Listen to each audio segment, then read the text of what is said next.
Bienvenidos a Háblame Derecho, programa de producción conjunta de la Barra Mexicana, Colegio de Abogados y el Canal Judicial. Mi nombre es María Nieves García Manzano y el día de hoy tendremos con nosotros a la licenciada Claudia Aguilar para hablar de un tema que nos atañe a todos los que vivimos en esta ciudad. Hablaremos el día de hoy de la Constitución de la Ciudad de México. Claudia Aguilar es abogada egresada por la Escuela Libre de Derecho, con mención honorífica especial otorgada a su examen profesional. Es profesora titular del curso de Derecho Procesal Constitucional en dicha institución. Es socia directora del despacho Aguilar Barroso Abogados, especializado en materia constitucional. Fungió como diputada en la Asamblea Constituyente de la Ciudad de México y es miembro de la Barra Mexicana Colegio de Abogados, en la que fue coordinadora de la Comisión de la Ciudad de México y actualmente es consejera. Bienvenida, Claudia. Muchas gracias, María Nieves. Es un placer estar aquí con ustedes. Gracias. Claudia, la Constitución me parecía muy importante platicar contigo porque yo siento que no se le ha dado como toda la difusión a algunos recovecos que tiene la Constitución de la Ciudad de México.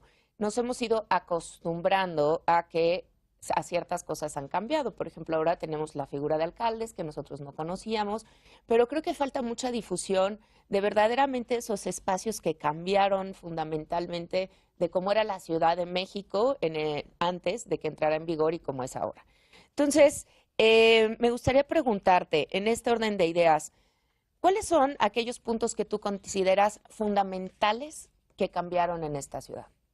Bueno, primero atendería tu comentario general porque coincido contigo y creo que es una deficiencia que ha existido en la difusión de la transformación del Distrito Federal a la Ciudad de México desde su génesis, es decir, desde que se da la reforma constitucional en el 2016, donde pasamos de ser el Distrito Federal a la Ciudad de México, pues parecía que era un tema como meramente nominativo. Y pues fuimos muy omisos, o fueron muy omisos todos en el tema de la difusión, ¿no? La difusión de que había un proyecto, la difusión de que había una asamblea constituyente, y una vez que se publicó la Constitución, que fue desde el 5 de febrero de 2017, donde había un periodo de vacancia, de vacatio legis para la iniciación de la vigencia, que fue justamente el 17 de septiembre del año pasado, es decir, de 2018, había más de año y medio para hacer una difusión absoluta del contenido de la Constitución. Porque, como bien dices, no son cuestiones menores.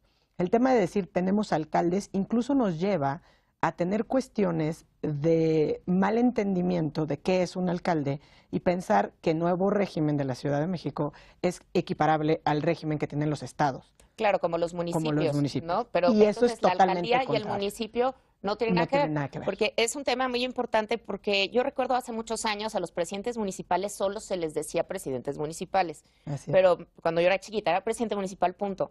Pero a lo largo del tiempo los presidentes municipales se fueron cambiando el nombre y autonombrando alcaldes, algunos, ¿no? Y entonces como que nos empezamos a hacer, la gente que ha vivido en provincia, con la idea, y sobre todo en algunos estados como Jalisco, por ejemplo, en Guadalajara, y se empezaron a nombrar alcaldes, y entonces ahora hay una confusión muy grande, porque entonces ellos no son alcaldes, ellos son presidentes municipales, y los que nosotros tenemos sí son alcaldes. Exacto, y además tenemos regímenes constitucionales totalmente distintos, es decir, el municipio tiene el fundamento en el 115, nosotros tenemos el fundamento en el 122, y además no podemos negar que la Ciudad de México, si bien adquiere este rango de ciudad, con este rango de autonomía, no es una entidad federativa como el resto de las entidades federativas, por dos razones fundamentales, porque sigue siendo la sede de los poderes de la Unión y la capital de la República. Entonces, todas esas fueron las consideraciones desde la reforma constitucional, lo que inspira las atribuciones a la Asamblea Constituyente y lo que nos limita, no nomás nos inspira, sino de alguna manera nos va limitando,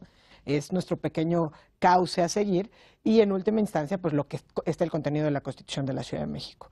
Desde luego el tema de los alcaldes es fundamental porque los eligen y si bien podríamos decir había algunos ejercicios anteriores donde ya se había electo a los delegados como titulares de las demarcaciones territoriales, bueno, ahora los alcaldes actúan de común acuerdo con un consejo que ya fueron electos por periodos de 3 años. Entonces, es así como va a ser el primer contacto o el gobierno inmediato con los ciudadanos. Este consejo tendría unas, para hacer un símil, algunas atribuciones similares a lo que tiene un cabildo. Es que ese es otro problema. En el caso de la Ciudad de México no tenemos además el cabildo. Ah, son dos figuras. Son dos figuras. Es decir, nosotros en el año pasado, en julio, cuando fueron las elecciones, y que en la Ciudad de México, la verdad, tuvimos 6 boletas frente a nosotros, Sí, ¿no? muchas. Porque votamos por el presidente, por senadores, diputados locales, alcaldes, Claro. ¿no? Y obviamente el jefe de gobierno, bueno, la jefa de gobierno. Entonces, en esos alcaldes, al momento de votar por el alcalde, votamos por el alcalde y por una planilla que integraba el consejo. Y ese consejo, junto con el alcalde, gobiernan, son los titulares del gobierno de la alcaldía. Obviamente el titular es el alcalde y tiene atribuciones específicamente señaladas en el texto de la Constitución. Muchas. De hecho, eso fue un tema, ¿no?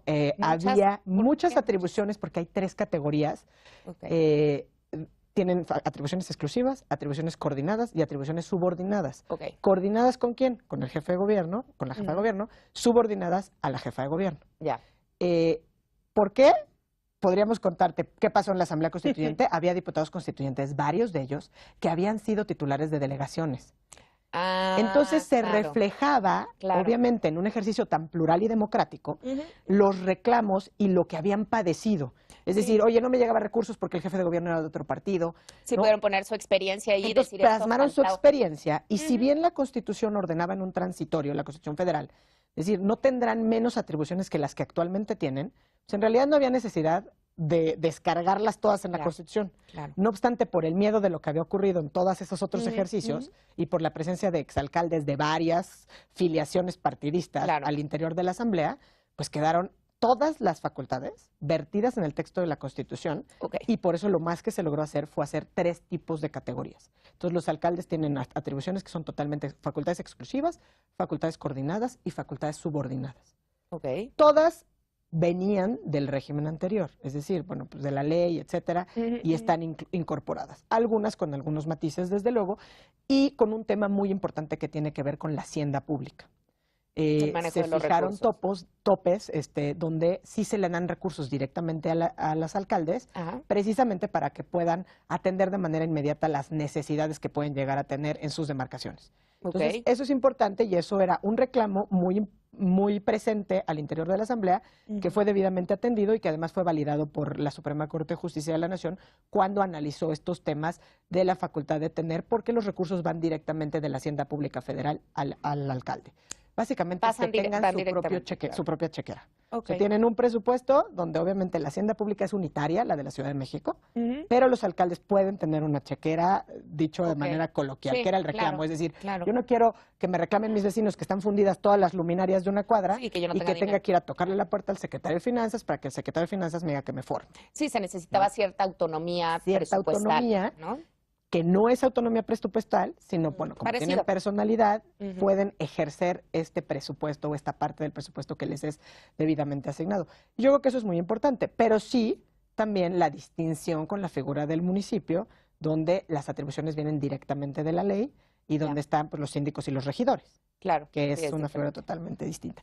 Y me preguntabas, bueno, ¿qué es el cabildo? Pues evidentemente el cabildo, que es una figura que que es novedosa, que se incorpora en la Constitución y que es una especie de consejo de alcaldes y alcaldesas que funciona como un órgano más bien de planeación, un órgano de coordinación, de consulta y de acuerdo de decisión del gobierno de la Ciudad de México. Este cabildo tiene una integración donde está el titular de la jefatura de gobierno, en nuestro caso pues actualmente la jefa de gobierno, quien obviamente preside el cabildo, y los titulares de las alcaldías. Entonces es una figura distinta. No es como para la planeación conjunta de la Ciudad de México, porque están representados todos los alcaldes. Claro. Y el cabildo lo preside el titular de la jefatura de gobierno, en este caso pues la jefa de gobierno. Esa figura es importante, me parece muy interesante para ponerse de acuerdo, ¿no? O sea, es muy importante y podría ser muy cuestionada. Es como un metropolitano, como un consejo metropolitano. Es que existe esa categoría, ¿no? Hay una coordinación metropolitana. Entonces, ¿por qué? Porque lo que te decía, o sea, el tema de la Ciudad de México es un híbrido, o sea, sí tenemos un grado de autonomía, pero es una autonomía diversa a la del resto de las entidades, precisamente porque seguimos siendo la sede de los poderes de la Unión y la capital de la República.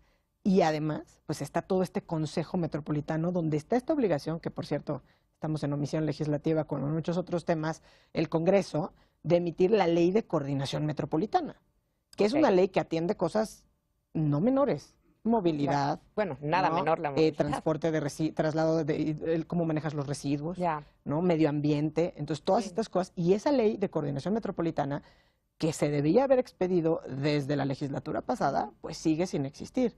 Entonces, son grandes temas que por eso es muy relevante que, bueno, pues teniendo esta posibilidad, se dé difusión y además se cuestionen los temas pendientes. Claro. ¿No? Porque ya no nada más la reminiscencia histórica del gran ejercicio parlamentario que fue llegar a tener una constitución de la Ciudad de México, que si hay nuevos derechos, o sea, cosas que seguramente queremos abordar en estos momentos, pero además el tema de la relevancia para el día a día de los ciudadanos mexicanos, de los ciudadanos que habitamos esta ciudad. Sí, porque aparentemente pareciera que no se cambió nada, pero se cambiaron muchas cosas. Y que las propias autoridades parecen querer dejar de lado. El Congreso quiere seguir haciendo lo que quiera. Claro. El Tribunal Superior de Justicia de la Ciudad de México O sea, ¿tú ves eligió que a hay su una falta de presidente. aplicación? Una falta de aplicación y en ocasiones yo diría una violación flagrante a algunas de las disposiciones del texto constitucional. ¿Cómo en qué estás pensando? Por ejemplo, hay una gran reforma en el texto constitucional, fue un reclamo muy importante para transformar al Poder Judicial de la Ciudad de México. Okay. Razones había muchísimas, obviamente acercar la impartición de justicia a la ciudadanía, hacerla más accesible, hacerla más pronta, hacer un poder judicial autónomo, independiente verdaderamente del titular del Ejecutivo. Y para ello se diseñó o se rediseñó, y comparándolo con el Poder Judicial Federal, por ejemplo, está marcado que el titular del Poder Judicial, del Tribunal Electoral, del Tribunal Judicial de la Ciudad de México, no podrá ser a su vez el titular del Consejo de la Judicatura. Okay. Y se transforma la integración del Consejo de la Judicatura de la Ciudad de México totalmente. Y se crea la figura de un Consejo Judicial Ciudadano para poder designar a los miembros del Consejo de la Judicatura. Todo eso está en vigor, en pleno vigor. Y sin embargo, como sabes, pues, se acaba de elegir al nuevo presidente del Tribunal Superior de Justicia y también hay un periodo de duración que establece la Constitución que el presidente del tribunal solo durará en su encargo 1 año. Sin embargo, rindió protesta el 7 por 3 años. Claro, eso es en franca violación a la Constitución de la Ciudad de México, que está en plena vigencia. Por supuesto. ¿No? Entonces, eso es grave porque sí ha habido llamados de atención. Es más, la barra le mandó comunicados, es decir, los demás colegios de profesionistas han dicho, está bien, ya hay un nuevo presidente electo, pero aunque las bases se hayan emitido por un periodo de 3 años, al momento de rendir protesta, pues tendría que haber acotado su mandato al régimen vigente. Claro, al régimen vigente, pues es que y además contra tampoco del podría Estado de ser el Derecho titular del totalmente. Consejo de la Judicatura, ¿no? Y sin embargo, ese es, te digo, un ejemplo delicado, que se me ¿no? ocurre ahora a bote pronto. Claro que es muy delicado, porque además es una transformación que se pretende mandar, ¿no? Entonces, ese es un tema a considerar, que creo que es bastante importante. Sí, me parece muy, muy, muy importante.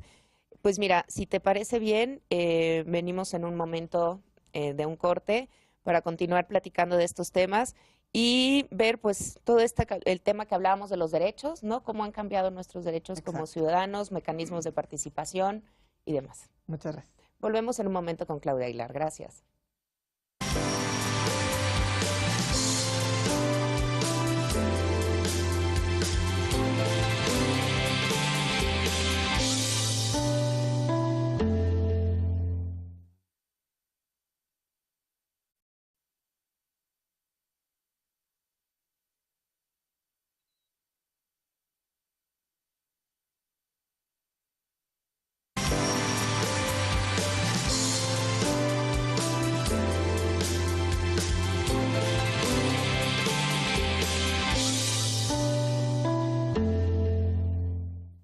Bienvenidos de regreso a Háblame Derecho, programa de producción conjunta de la Barra Mexicana, Colegio de Abogados y el Canal Judicial.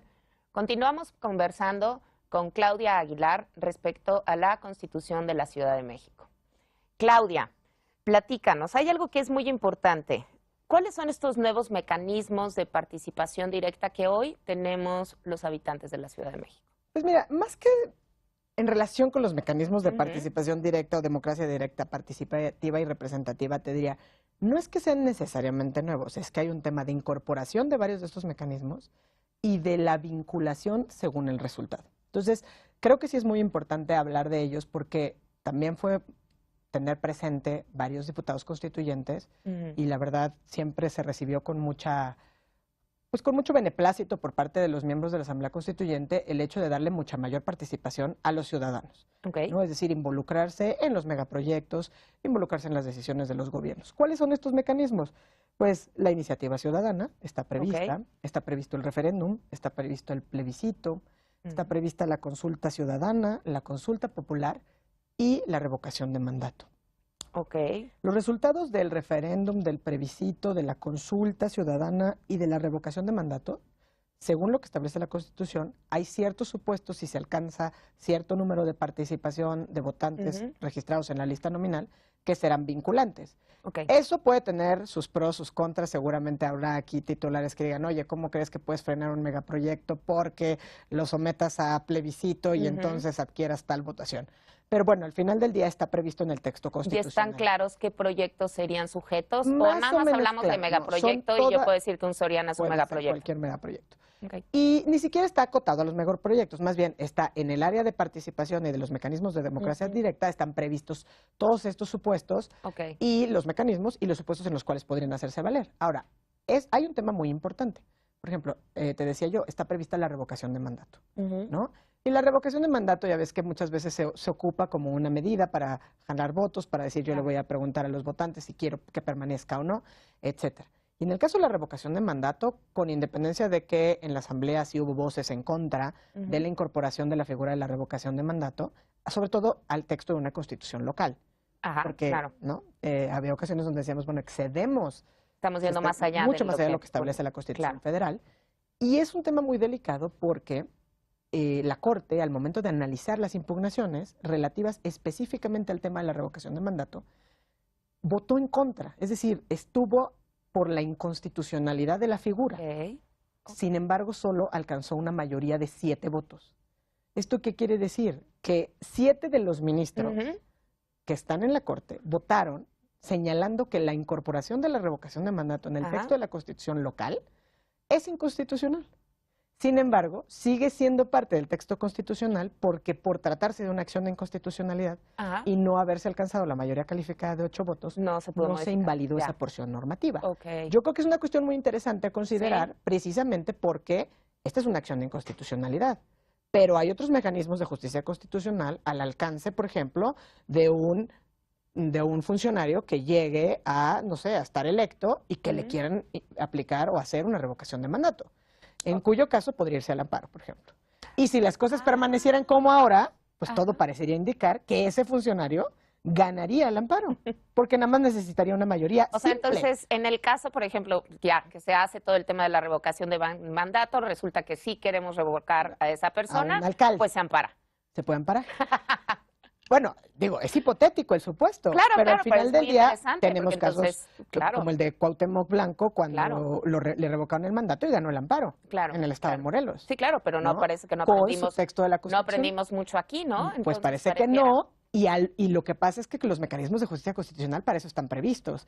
Pero pues al ser una acción de inconstitucionalidad y tener efectos generales, pues se requiere esta mayoría calificada de 8 votos que no se alcanzó. Okay. Entonces, es un tema muy interesante, por ejemplo, en estos mecanismos de democracia directa, que tenemos que tener, yo creo que también los ciudadanos, presente la posibilidad, porque, bueno, pues son de las cosas que si se llegan a actualizar, cualquiera puede aconsejar a un funcionario que le revoquen el mandato de, bueno, pues, tú tienes la posibilidad de irte al amparo y además, por lo menos, aparentemente, podrías ganar. No, claro, y más. Con la situación como está. Se mezclan cuestiones políticas ahí, ¿no? De, pues es que yo no creo que haya sido real eso, porque lo hizo mal el instituto electoral, que hayan en su momento llevado a cabo ese procedimiento. O sea, siempre hay cuestiones políticas por las cuales puedes decir. Y siempre razones políticas no, para quererle revocar el mandato a alguien, ¿no? Que decía, claro. había muchas voces por eso al interior de la Asamblea también que decían, a ver, existen los mecanismos para separar un funcionario cuando se cometen faltas. Claro. Y pues están los mecanismos de destitución.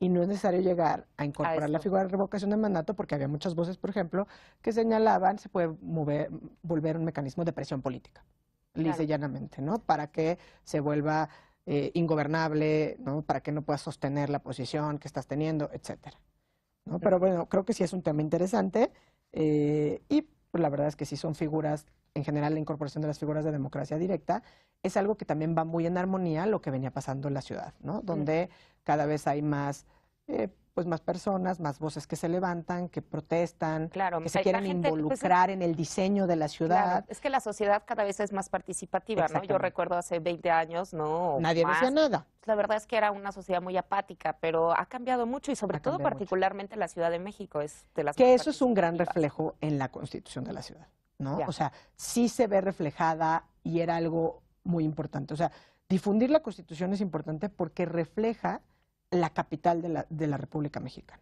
Claro. ¿no? Habrá muchas voces en contra en algunas cuestiones, pero no deja de ser cierto que refleja, por ejemplo, incorporación de derechos que ya habían sido reconocidos, salvaguardados, protegidos constitucionalmente y además confirmada la constitucionalidad de los mismos por la Corte, que lisa y llanamente pues, se incorporan en el Claro, texto se retoman. constitucional y se retoman y que hacen de esta ciudad tan plural, Claro. ¿no? Pues que se espacio. vea reflejado en el espacio de convivencia, ¿no? Muy Que bien. yo creo que sí es algo muy, muy importante. Y en ese tema creo platicábamos hace unos minutos del tema de género. Cuéntanos, ¿cómo está ese tema? Pues mira, eso también es algo muy importante que también refleja el cambio de una sociedad, pero la necesidad de poner el acelerador para poder lograr efectivamente construir una sociedad más igualitaria. La Asamblea Constituyente históricamente ha sido hasta ahora el primer Congreso, el Congreso de la Unión, la actual legislatura que tiene una integración. La federal, por razones más o menos naturales, casi paritaria, y el Congreso, el primer Congreso local, una integración paritaria.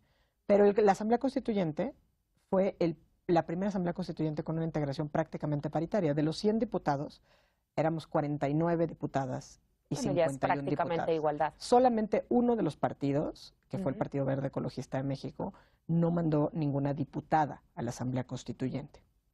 Eso fue un reflejo y sí sirvió para transformar y se ve reflejado en el texto de la Constitución.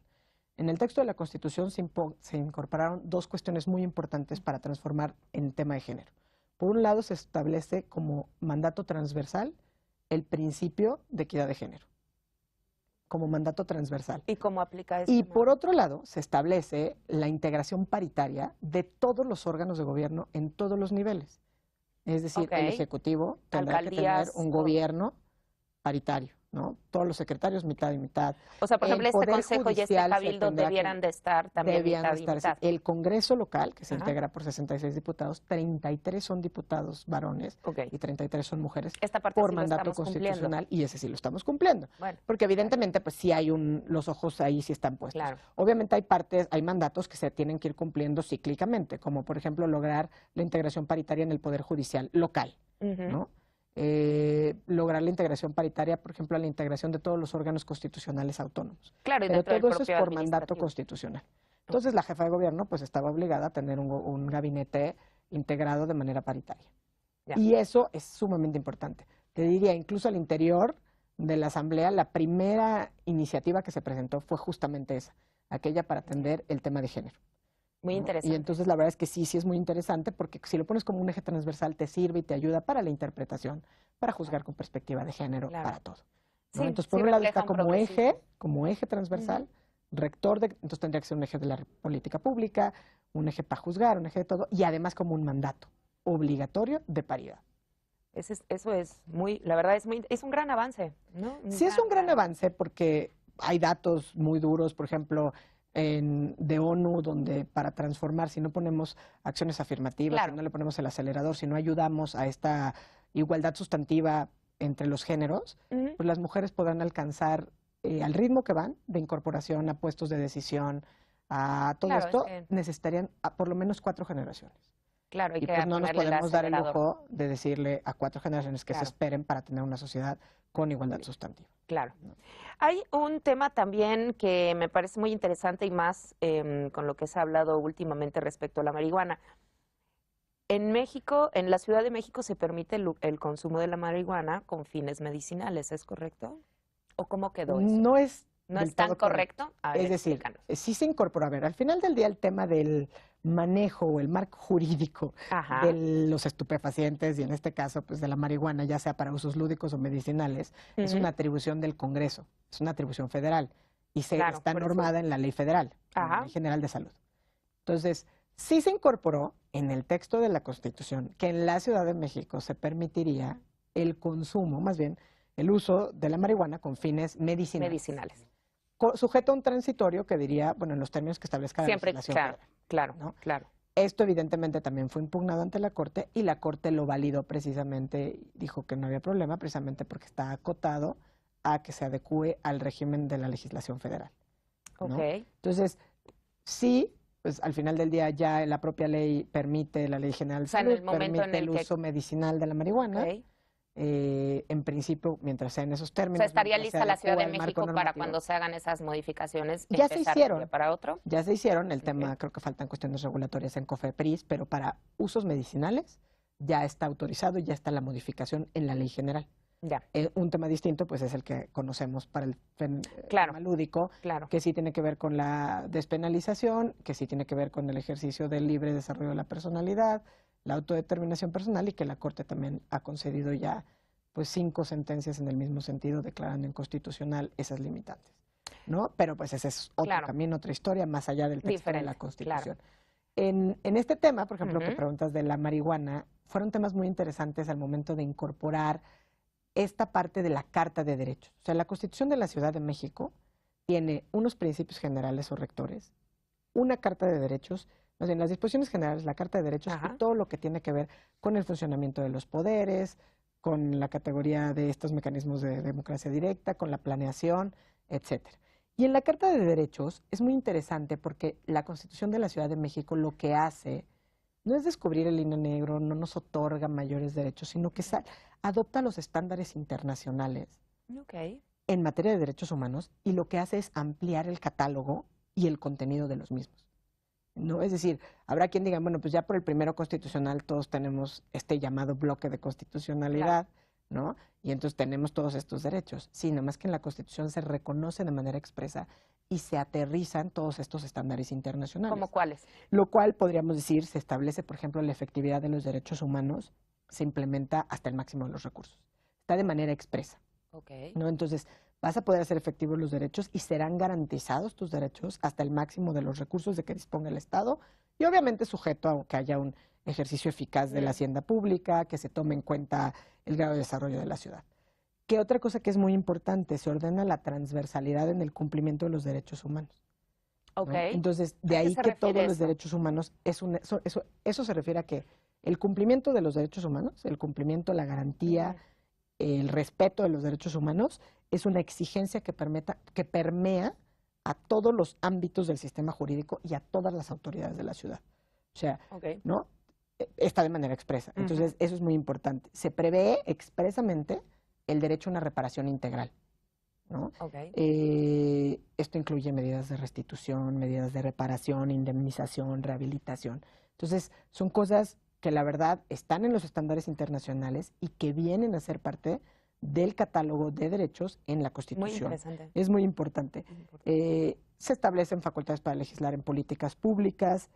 Es fundamental, fue muy discutido, por ejemplo, que la Constitución de la Ciudad de México reconoce dentro de esta Carta de Derechos todos los mismos derechos, o sea, los mismos derechos a todas las formas de estructura y manifestaciones de convivencia familiar, ¿no?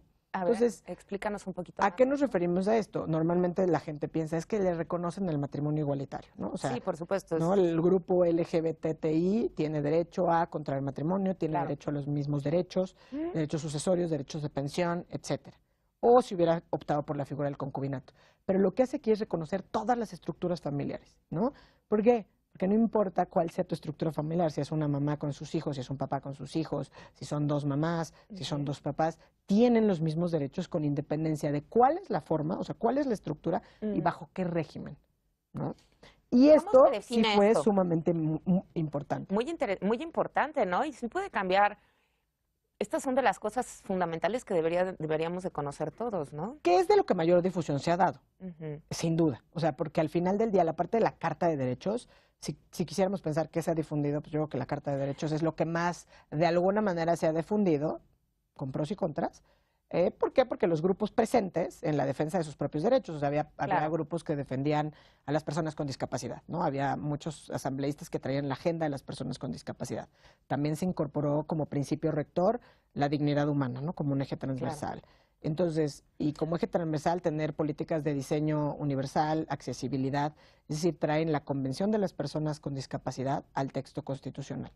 Entonces, todo eso también se traduce en un mandato para las autoridades. ¿Consideras que fue entonces muy plural el Congreso Fue Constituyente? muy plural. ¿Estaban representadas Sí. todas las voces, podríamos decirlo de alguna Yo creo manera? que sí. O sea, fue un ejercicio muy plural, un ejercicio parlamentario, creo, ejemplar, de construir acuerdos entre grupos sumamente heterogéneos, Claro, y de todas las antagónicos algunos, ¿no? filiaciones, antagónicos en muchos casos, que en realidad el antagonismo no se vio, sino que siempre, yo te podría decir, se vio este ánimo de construir, ¿no? Ok. O sea, había obviamente conservadurismo, había liberales en el sentido, pues por ejemplo de esto, ¿no? De las libres manifestaciones de las estructuras familiares, el consumo no de la marihuana, Ya.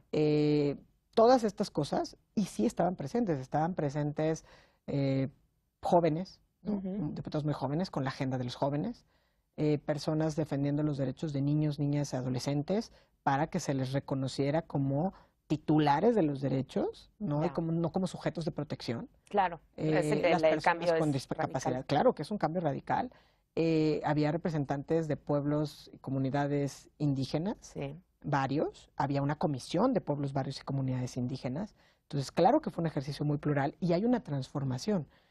Por ejemplo, el solo hecho de hablar ya no de grupos vulnerables, sino de grupos de atención prioritaria, insisto, no es un cambio de discurso o de denominación, Ok, sí. es un cambio del entendimiento. Es decir, no son vulnerables las mujeres. Claro, es un grupo de atención. atención prioritaria porque por la situación pueden estar en situaciones de vulnerabilidad, ¿no? Pues los adultos mayores, las personas en situación de calle, ¿no? Las personas LGBTI, pues siguen siendo un grupo de atención prioritaria porque siguen siendo sujetos de discriminación. Claro, es que No. el acercamiento a las palabras es completamente diferente, como bien dices, ¿no? Incluso el ¿por qué lenguaje. voy a hacer? Claro, el Se trató, es- a ver, no quedó puro, no dio tiempo, Bueno. pero sí se quiso incorporar el lenguaje inclusivo. Entonces se hablaba de la persona titular de, o sea, para no hablar de el jefe de gobierno, el magistrado, claro. ¿no? Siempre tratar de incluir la posibilidad de que, digo, y además luego fue un mandato, de que hombres y mujeres tienen acceso a esos puestos. Sí, Y hay que ser entonces esa es una consistentes. transformación, ¿no? Claro. Es una transformación porque no es lo mismo tener a los niños y a las niñas leyendo el presidente Claro. o pues, el titular o la persona titular del Ejecutivo. Claro, porque te abre la Sabiendo puerta siempre de que está el también tú potencial podrás de que hacerlo. tú llegues a hacerlo, Claro. ¿no? O sea, eso también fue una parte de transformación, yo creo que muy importante y que a lo mejor con el paso de los años pues nos iremos reconciliando como ciudadanos Claro. con el contenido de la Constitución, la iremos haciendo nuestra y quizá veamos pues las bondades que haber incorporado este tipo de cosas nos generen como sociedad, ¿no? Está obviamente toda esta salvaguarda del interés y, como decías, el uso de la marihuana con fines medicinales o terapéuticos. Sí. En Hay tema algo de la voluntad anticipada, ¿no? Sí, es muy interesante. Cuéntanos. Se incorporó, porque bueno, la voluntad anticipada ya era parte del régimen jurídico de la Ciudad de México, incorporada en el Código Civil como esta posibilidad de acudir ante un notario a hacer tu voluntad anticipada.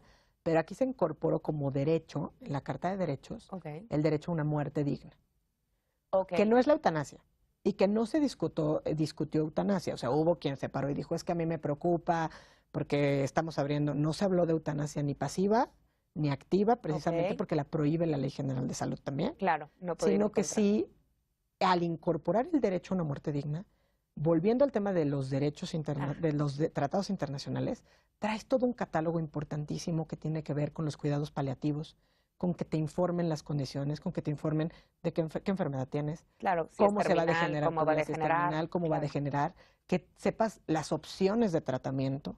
Entonces, eso también fue una modificación que también va a transformar la realidad, ¿no? Claro. Fue muy importante, sí se incorporó, pasó una reserva, la verdad recordando, me parece que fue Jesús Ortega quien hizo esa reserva, se votó y se aprobó, ¿no?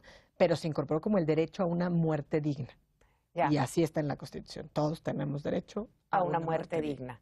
Bueno, Así pues es. sí está muy interesante. Y pues la muerte digna implica todo esto, ¿no? Entonces, Claro. pues hasta dónde lleguemos. No, y la vamos a ver. información, o sea, el acceso a la información. Es muy por parte importante del porque paciente, lo ¿no? que te va a dar es este derecho. Es decir, todos tenemos derecho a que a la calidad de los cuidados paliativos, Claro. a que se te informe de acuerdo a, bueno, pues niños, niñas, adolescentes, porque además todos los derechos van de la mano, de acuerdo a tu capacidad de entendimiento en ese momento, pues, qué padecimiento tienes, Claro. cómo se va a ir degenerando Sí, ¿qué tu te va a pasar? cuerpo, qué expectativa Claro. de vida tienes, qué consecuencias, y eso es yo creo que también una manera de transformar. sin dejar de lado que está la posibilidad de hacer tu voluntad anticipada ante notario, porque pues Claro. está previsto también en la legislación vigente, pero ahora tiene el rango constitucional este derecho a una muerte digna, ¿no? Entonces, pues nadie en ese principio pues, te podría obligar a someterte a un tratamiento que no quieres. Sí, claro, y ¿no? ya tener esa información, ¿no? Para poder Y tomar las exacto, decisiones, una decisión informada, una ¿no? decisión informada, y que tendrá que llegar el médico a explicarte Claro. los alcances, los límites, ¿no? Entonces, eso pues también es, yo creo que es sumamente importante. Muchas gracias, Claudia. ¿no? Volvemos en un momento más para continuar hablando de la Constitución de la Ciudad de México con Claudia Aguilar. Gracias.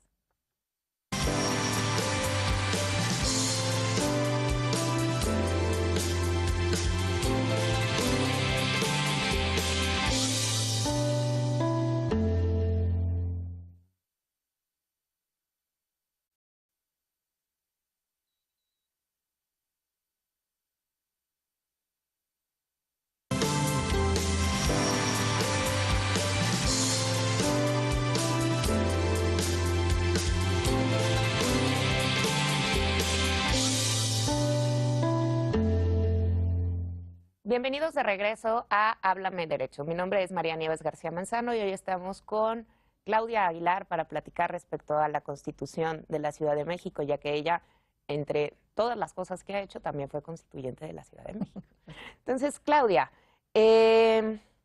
¿cuáles consideras que son los retos que están para la Constitución? ¿Y qué es tú ahora desde tu cargo de consejera? ¿Cuál crees que tiene que ser? Son dos preguntas. Una, ¿cuáles son los retos que quedan ahora para la Constitución? Y la segunda, ¿cuál crees que es el papel que tiene que jugar la barra mexicana en este tema? Wow, es muy importante. Yo creo que los retos no son necesariamente para la Constitución, ¿no? Son obviamente los retos que tenemos como ciudadanos y como autoridades en la Ciudad de México para dar cabal cumplimiento a la Constitución y para que el régimen que surgió con la reforma constitucional de 2016, que transformó al Distrito Federal de la Ciudad de México, culmine esta transformación. Porque por mandato constitucional, en realidad te diría, esto va a terminar hasta 2020.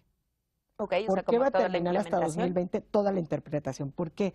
Porque justamente en las materias de su competencia, el Congreso, es decir, el Congreso de la Ciudad de México, el primer Congreso, el que se eligió en julio del año pasado, deberá adecuar la totalidad del orden jurídico, es decir, es una tarea titánica, ¿no? De la Ciudad de México a la Constitución local, o sea, es la totalidad del orden jurídico.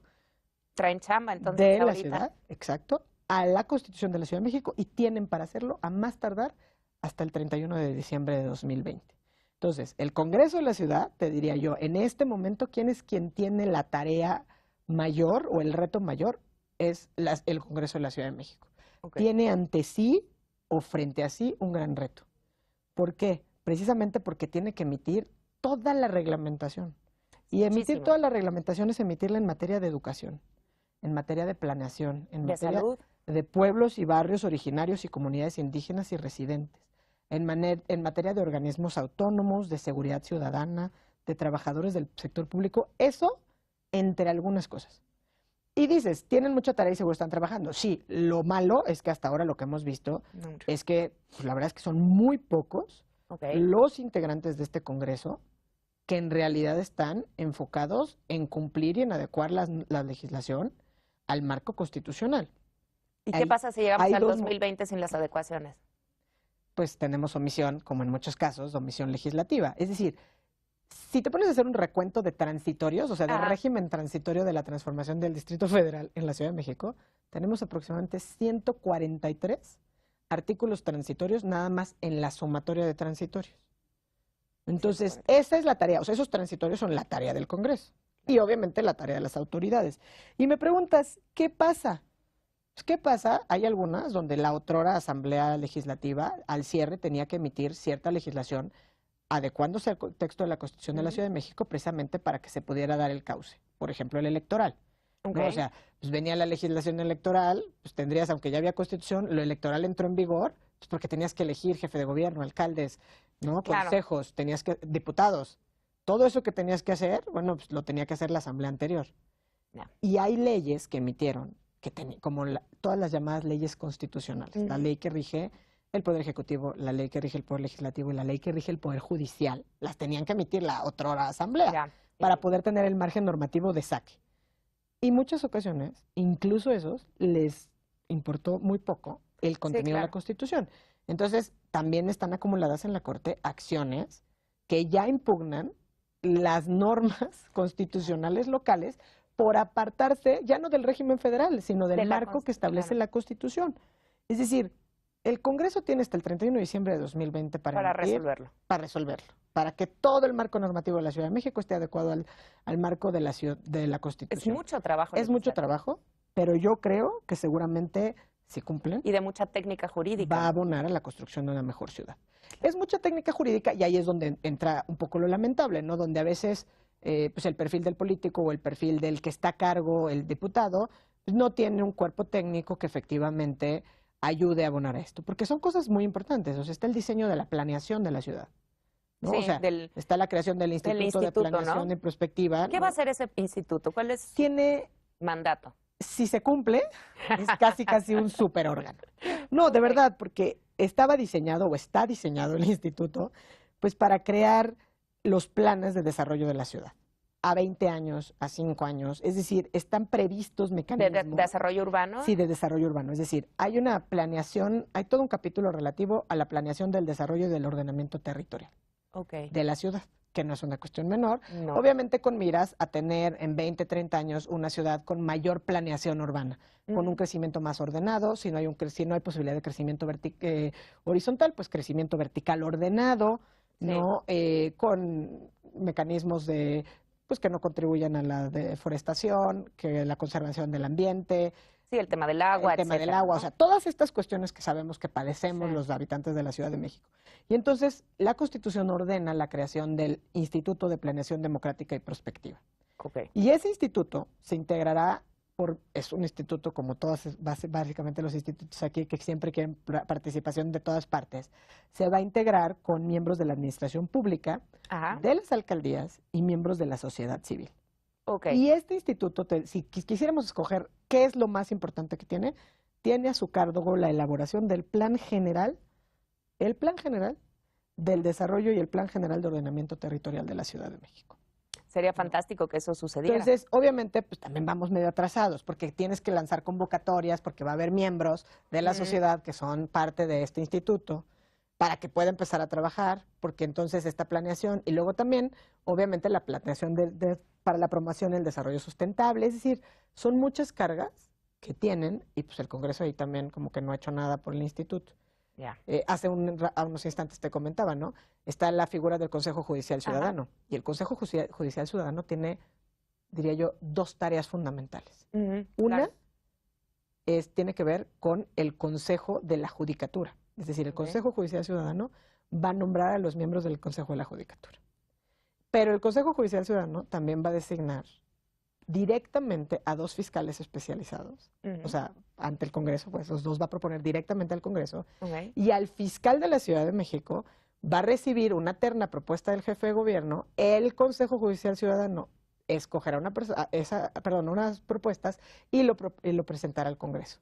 Entonces, y al día de hoy, que ya tendríamos que tener desde diciembre pasado, desde el 31 de diciembre, por lo menos una convocatoria para ver quiénes por lo menos van a integrar el Consejo Judicial Ciudadano, que es un órgano honorario, que no es, o sea, es ad hoc. Vamos muy despacio. Vamos muy despacio. Y entonces volveríamos a tu segunda pregunta, que es muy importante. ¿Cuál es el papel de la barra?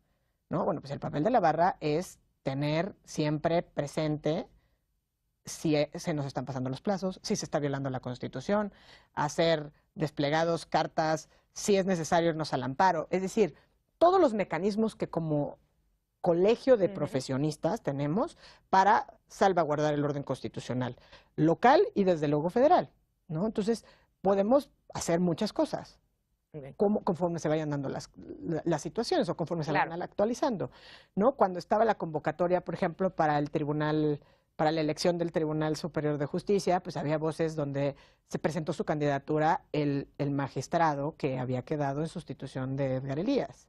¿no? Y quería someterse a la reelección. Y la reelección también está prohibida expresamente por el texto constitucional. Sí, o sea, Entonces, como vigilante sería como una hay que labor ser, vigilante. exacto, me gusta la palabra, vigilantes del orden jurídico constitucional y del régimen de la Ciudad de México.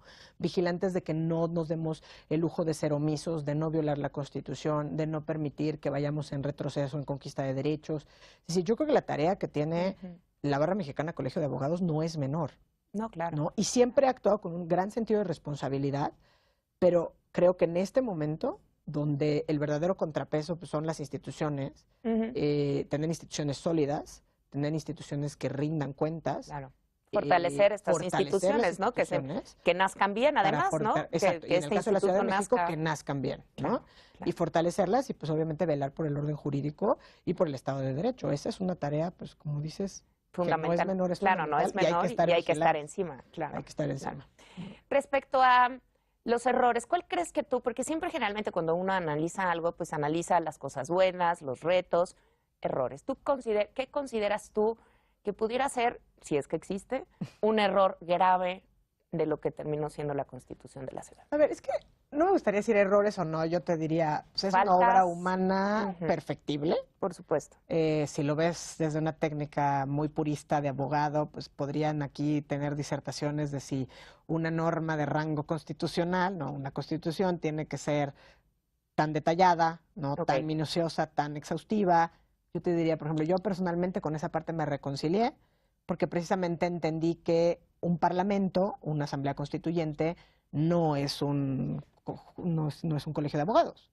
Entonces, están representadas todas las fuerzas, están representados los intereses y están representadas las luchas.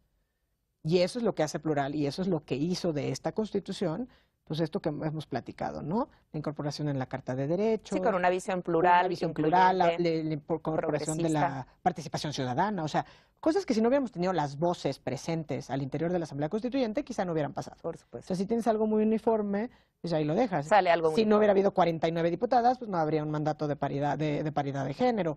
Es decir, entonces con toda esa parte me reconcilié. ¿Qué errores hay? O sea, yo creo que hubo errores desde el principio y pues ahí sí con la formación de abogado, de abogada que tengo, pues lo hice valer en tribuna en las ocasiones, por ejemplo, a título personal, y muchas veces hubo voces que lo hicieron ver. Es decir, estamos haciendo una constitución local. Claro. Estábamos acotados por un marco que establecía la Constitución Federal. Y te diría yo, si bien salimos muy bien librados de la batalla ante la Suprema Corte de Justicia de la Nación, aquello que nos invalidaron se les dijo. O sea, se dijo en la Asamblea. O sea, se sabía que eso no iba a pasar. No iba a pasar. Y había cosas peores, ¿no? O sea, había propuestas de poner que el voto en la Ciudad de México era a partir de los 16 años. Ya. ¿No? Claro. O sea, me explico, esas no pasaron, pero se discutieron. Pero se discutieron. Hubo diputados que usaron la tribuna y dijeron, es que a mí no me importa, y si esto lo no se la corte, yo estaría orgulloso. Bueno, pues no puedes tener otro subrégimen. Claro, ¿no? Claro. Entonces, sí, la norma fundamental errores es la quizás sería Constitución creer del que país. podías poner en la Constitución todo. Ahora, habrá quien diga, pues no eran ni tan errores, porque hubo batallas que, por ejemplo, te diría yo, se perdieron en la discusión de la reforma constitucional del 29 de enero de 2016, como por ejemplo dotar a las alcaldías de personalidad jurídica. Ok. El 122, si tú lo lees, no dota a las alcaldías de personalidad jurídica. Ok. No las dota de personalidad jurídica. No obstante ello, en la Constitución se dice expresamente que las alcaldías tendrán personalidad jurídica. Pero no se puede. Pero nadie lo impugnó, pero ya lo vio la Corte y pues ahí está. ¿Me explico? Sí, nadie pues a lo mejor, te diría, a lo mejor no es un error, es una batalla que volvieron a dar. Entonces hay que tener cuidado, por ejemplo, relacionándolo con tu pregunta de cómo interviene la barra, de batallas que están perdidas, que no se reediten, con miras a darle vuelta, pues siempre al marco que te tendría que estar acotando. Claro, que es la Constitución del país. Que es pues, la Constitución del país y en el caso concreto, pues la Constitución de la Ciudad de México, ¿no? O sea, te digo, ¿salimos bien librados? Sí. ¿Pero en qué no salimos bien librados? O sea, todo aquello que la Corte ya dijo que es inválido, consecuentemente inconstitucional, que ya no es parte del texto constitucional, o sea, te digo, salimos bien librados porque eran siete, entre controversias y acciones eran 7. 7, ok. ¿No? Entonces, pues no era peccata minuta, y había algunos conceptos de invalidez que impugnaban toda la Constitución. Así. Toda. Toda la Constitución. Entonces, Como que puede ser algo así. pues la verdad es que era un concepto de invalidez de la acción de inconstitucionalidad de la Procuraduría y decía, su concepto de invalidez creo que 38, Ajá, ajá. decía toda la Constitución porque no se hizo la consulta a las personas con discapacidad. Ok. ¿No? Entonces, en estos rangos de estudios que se hizo en la Corte, hubo dos momentos. Un momento de, vamos a analizar, obviamente con el acelerador, que se hizo previo a las elecciones, todo aquello que pudiera, de ser fundado, invalidar toda la Constitución. Que fueron consultas y que fueron cuestiones electorales que iban a regir que iban a marcar el régimen electoral. Y luego, pues ya se estudió el fondo. Ok. Te digo, salimos bien librados en términos generales, porque se ha declarado inválido. Por ejemplo, en esa primera etapa se declaró inválido unas causales de nulidad de elecciones, que si bien eran políticamente correctas como la violencia política de género, se excedían el marco federal, ¿no? Ya. Por no Sí, habría algunos características excesos constitucionales. que, como bien dices, pues ¿no? somos humanos, ¿no? Se incorporaron normas que regulaban el procedimiento penal, sin tener atribuciones a nivel local. Claro, no Entonces, sé. eso también lo invalidó la Corte. Se habían incorporado normas para la preservación de los monumentos arqueológicos y paleontológicos, ¿no? Que eso también es una competencia federal. Entonces, obviamente, eso se desliga y también es declarado inválido por la Constitución.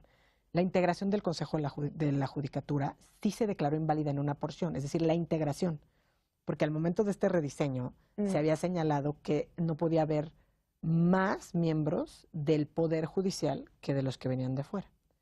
Y entonces eso sí lo declaró inconstitucional la Corte y dijo que tiene que haber más del Poder Judicial que los que vienen de fuera, en la integración del Consejo. Pero en la segunda parte, es decir, esto de que a los miembros del Consejo de la Judicatura los nombra el Consejo Judicial Ciudadano, es válido, pero al igual que en lo que te mencionaba, la revocación de mandato, solo es válido porque no alcanzaron la mayoría calificada de 8 votos. Claro. Se obtuvieron 7 votos por la inconstitucionalidad. Estuvo a punto de echarse para atrás. Estuvo a punto, y ahí esa parte está pendiente, porque está pendiente que se analice una controversia constitucional que hizo valer en su momento el Tribunal Superior de Justicia. Porque ahorita solamente se han resuelto las acciones. Se incorporó también, aunque se decía que no, una facultad a la Comisión de Derechos Humanos de la Ciudad de México para promover el juicio de restitución obligatoria de derechos humanos. Y pues muchas veces se les dijo, es que esto es una facultad jurisdiccional, lo prohíbe el 102. Obviamente se incorporó y obviamente la Corte pues también lo declaró. Bueno, en general, por lo que escucho, muchas de estas controversias que se presentaron y demás, pues son, como bien lo decías, temas que ya se sabía, que cojeaban un poco y que eventualmente pues por ahí no iban a salir bien las cosas. Sí, y que como te digo, quizá no es que sea un error, o sea, quizá es un volado, ¿no? Claro, a ver. De decir, bueno, a ver, está bien, yo lo incorporo y entonces son 2 etapas. Alguien que lo impugne, quizá nadie lo impugna, y 2, que quien lo interpreta, o sea, en última instancia, que es la Corte, o sea, el intérprete último, pues estime fundado o no el concepto de invalidez. O sea, ¿no? Quizá en ese sentido no es un error. ¿No? Yo creo que como capitalinos vamos a conocer la Constitución en varios años, porque no nos hemos dado la tarea de conocerla y de difundirla. Claro, hay que hacer algo para divulgarla. Es algo muy importante, por ejemplo, que existen mecanismos de justicia constitucional local, ¿no? Y si bien, como todos sabemos, existen estos mecanismos de amparo o controversias, acciones locales, en Chiapas, en Veracruz, o sea, desde 2000, ¿no? Viene evolucionando a que se incorpore esta justicia constitucional local. Luego hay referentes y datos duros donde dicen, oye, es que se utilizan muy poco. Sí, pero no puedes, sin menoscabar a ninguna entidad federativa, decir lo que sucede a lo mejor en una entidad como Oaxaca, de donde yo soy originaria, el número de personas que habitan, etcétera, con el referente que puede haber en la Ciudad de México. Claro, por supuesto. ¿No? Entonces hay que darle una oportunidad. ¿Por qué? Porque tenemos ahora una sala constitucional, que también se crea en esta Constitución, una sala constitucional que atenderá y resolverá acciones, controversias, omisiones, etcétera. Y entonces puede ser un precedente. A lo mejor puede evolucionar de tal manera que puedes acabar resolviendo en definitiva conflictos de rango constitucional local en sede del propio Tribunal de la Ciudad de México, ¿no? Y eso pues tal vez serviría para transformar pues, la carga de trabajo de la Corte, la impartición de justicia en la Ciudad de México. Ir moviendo el sistema, ir cambiando. Pero yo creo que esto pues también va a permear en la sociedad en muchos años. Claro. ¿No? Tenemos que dejar que, pues primero que se consolide, que se acaben de fundar, que se acaben de crear el sistema anticorrupción, ¿no? Que se acabe de crear, pues, que haya fiscalía. Sí, el instituto. O sea, el instituto, los planes. Que de aquí al 2020 salgan todas estas Tenemos, por ejemplo, un derecho a una buena administración. ¿no? O sea, Ok. suena como la nada, pero Sí. lo tienes ahí, lo tienes garantizado, lo puedes hacer valer, Claro. ¿no? Están previstos mecanismos para que el Congreso de la Ciudad de México se autoevalúe de alguna manera en el sentido de decir, a ver, qué normas sirven, cuáles no sirven, cómo hemos estado haciendo la tarea. Entonces, Sí. cuando empiecen a permear, se empiecen a integrar en el día a día y en la práctica, pues estoy segura que servirán para abonar a la construcción de una mucho mejor ciudad. Claro, y una mejor sociedad, porque son procesos, ¿no? En este caso, pues la ley es la que cambió primero, hay otros casos en los que es la sociedad la que lleva a la modificación directa, y ahorita yo creo que en este caso es cambió la Constitución y poco a poco la ciudadanía, ¿no? Los habitantes de la Ciudad de México iremos conociéndola. Sí, insisto en que sí creo que el gobierno de la Ciudad de México debería de tener una mucho mejor campaña de divulgación de Sí, los claro. puntos importantes de toda esta Carta de Derechos, ¿no?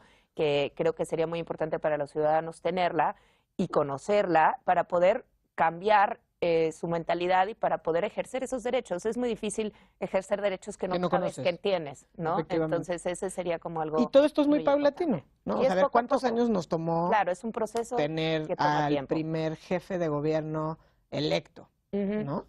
Pues fue todo un claro. proceso de transformación.